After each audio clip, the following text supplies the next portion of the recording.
Саламатсыздар ма, құрметті көрермендер?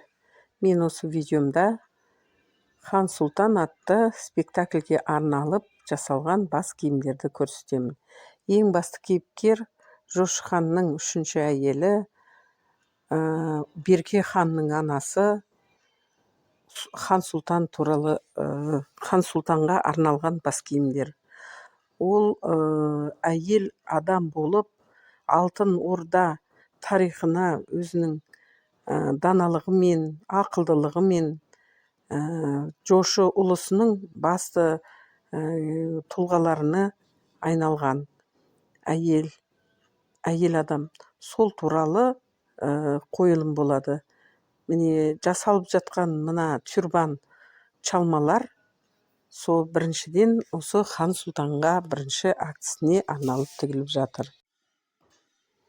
Неліктен Хан Сұлтанға тюрбан тігіп жатқан себебіміз, Хан Сұлтан өзі Хорезм ханның қызы болғандықтан ол тюрбан киген басында. Осы тюрбанды әдейі тюрбан жасалынды. Бұл Хан Сұлтан спектаклінде басты кейіпкерлерден басқа хор бар, балет бар, барлығына бас киімдер біздің цех өзі 3 әйел, менімен қосқанда 4 әйелміз. Сол 4 әйел жаңағы бас киімдердің бәрін тігіп шығамыз. Бас киімдер 100-ден асып кетеді бізде. Хорлар бар, хордың женский, мужской өздері бір 38-40 әйелдер болса, ұлдары да сондай болады. Одан кейін оған қосылады балет. Солардың барлығына осындай бас киімдер әртүрлі. Хорезмге байланысты жаңағы тюрбандар, чалмалар ерлерге. Солардың бәрін міне қыздар барлығымыз қосылып жасап отырмыз. Осы кішкентай цехта барлық бас киімдер тігіліп шығады.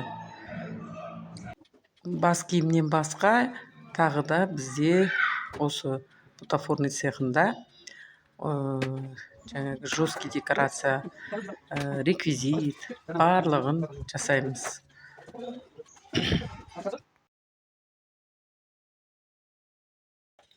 Мынандай видео жасаймын. Мынандай бас киім боқта деп аталады. Боқта. Монғолдардың бас киімі. Бұл Хан Сұлтан деген спектакльге арналып жасалып жатыр. Художник қызымыздың эскизі бойынша жасап отырмыз. Бірінші бас киімін мынандай қылып жасадым. Бұны кәдімгі домалақты бөрікті алып, бірақ кішкене мына аяқ жағынан кішкене алып тастадық. Бір 5-6 миллиметр алып тастадым. Өйткені оны алмасаңыздар, кәдімгі бөрік сияқты. Бізге мынандай домалақ болу керек. Мына жердегі сияқты домалақ. Сол үшін мына екі шетін кетіп алып тастадым. Екі шетін емес, 4 жағынан да алып тастадық. Сол кезде өстіп домаланып бітіп кетеді. Енді үстіндегісін мен былай жасап көрдім. Былай істесек әдемі болмай қалар екен да, мынау. Как будто труба сияқты дүп-түзу болып. Сол труба болмас үшін кішкене мына жерден иіліп, келіп кішкене жоғары қарай, төмен қарай алдындағы шапкелер сияқты, алдындағы бас киім сияқты кішкене баспен бірігіп кетеді. Әдемі болып. Тура кетпейді да, иіліп келіп, жалғасып кетеді. Жоғары жағда бүйтіп иіліп келеді. Енді соны жасаймыз қазір. Мынаның ұзындығы бізде 25. Анау сантиметр деші. Мына трубамыздың ұзындығы 21 екен. Біз одан кішкене кішірек те қыламыз. Мына ортаңғы бел жағын, жоғары жағын кішкене үлкенірек. Мен өзім жасап қойдым. Аяқ жағына қарай, қазір мен сіздерге көрсетейін. Аяқ жағына қарай былай кішірек кетеді.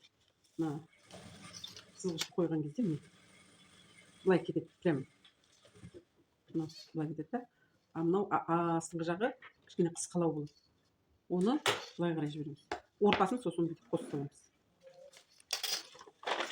Сызып көрсетпесем ұқпайсыздар қазір. Так, мына қағазға салсайын. Бармын.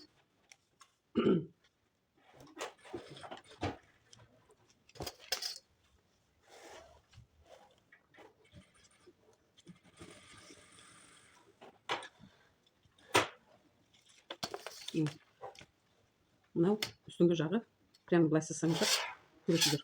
Ұзындығы бізде 39-40 қыла береміз.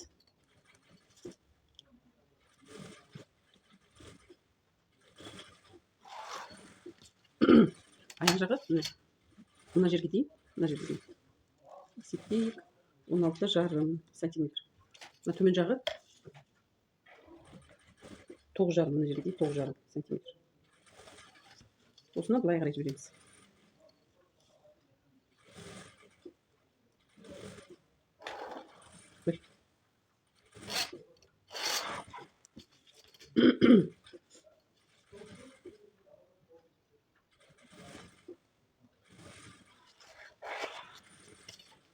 Сонда мына точкаға дейін 9,5, мына точкаға дейін 16,5. Одан кейін барып мына екеуінің ортасын бүйтіп қосасыздар. Болды. Сол кезде мына белі жіңішке болып кетіп, мына етек жағы болып кетеді, мына бас жағы болады. Енді осыны қиып алып, фетрден жасаймыз. Фетріміз қалың, 2,5-3 сантиметрлікпен жасай беруге болады. Оны екі двойной тіккен дұрыс, мынаны екі двойной сырып сеңіздер, ол қатты клейда керек жоқ, өзі ұстай береді.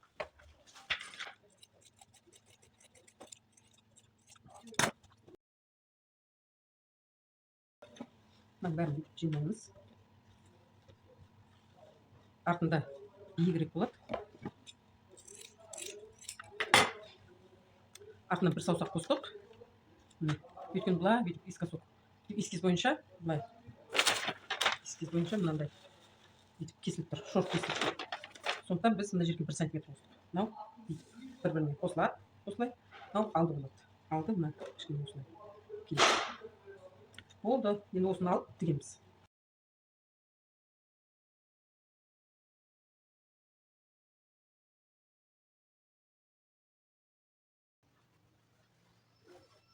Төрт қалдырыңыз да, мынаны сыртынан бүйтіп тігеміз.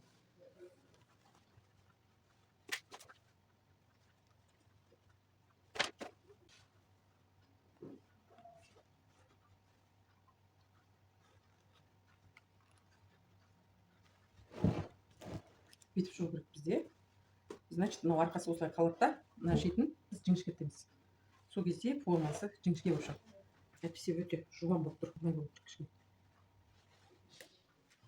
Осылай жу. 2 сантиметр алып тастап жатырмын. Өйткені 5-ші несі алдындағы тұратын қиығы қосылған кезде өте жалпақ болып кетеді. Сондықтан мына алдына кішкене 2 сантиметрден алып тастап, сонда 4 сантиметр алынады. Мынау 5-шіні тігу үшін біз 5-шіні былайынан тігеміз. Былай жатқызып тікпейміз, былай тұрғызып тігеміз. Өйткені бізде эскиз бойынша осылай тұр, бүйтіп қақиып тұр. Сондықтан осылай жатқызып тіге саламыз.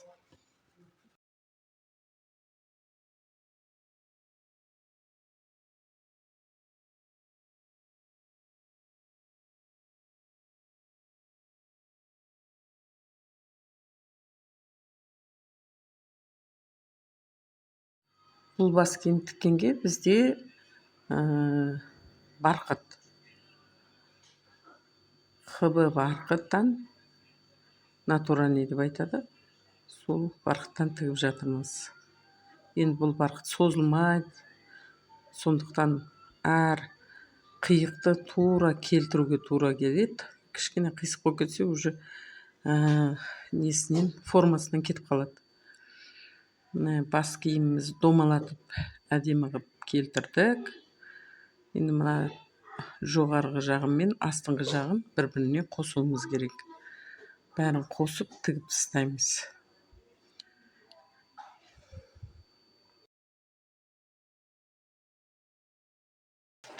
Біздің шапкамыз дайын болды. Енді осының алдын жабу керек.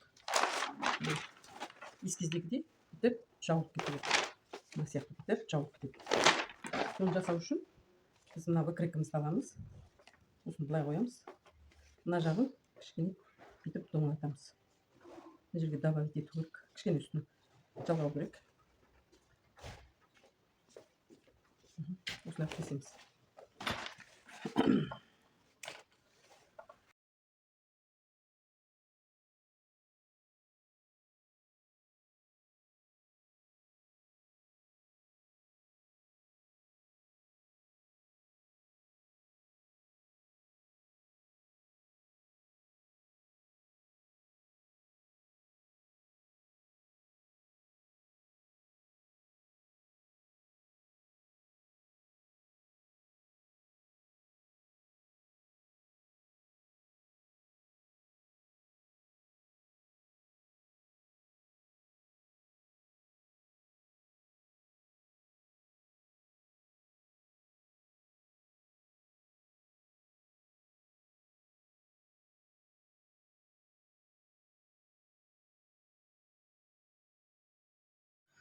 Осы бас киімнің формасын мен жасадым.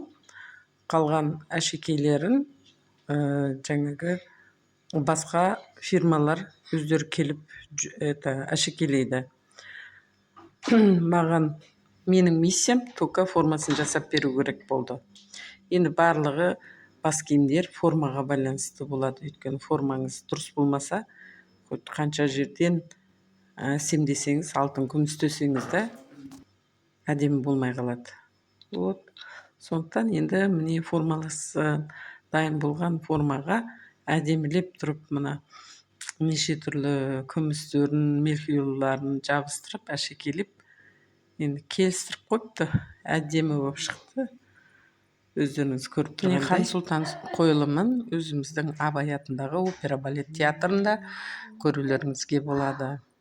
Менің видеом аяқталды. Енді осы менің видеоларымнан қалып қалмас үшін жазылып, тіркеліп, өздеріңіздің пікірлеріңізді қалдырып отырыңыздар. Ал енді сау, саламатта болыңыздар. Көріскенше күн жақсы болсын.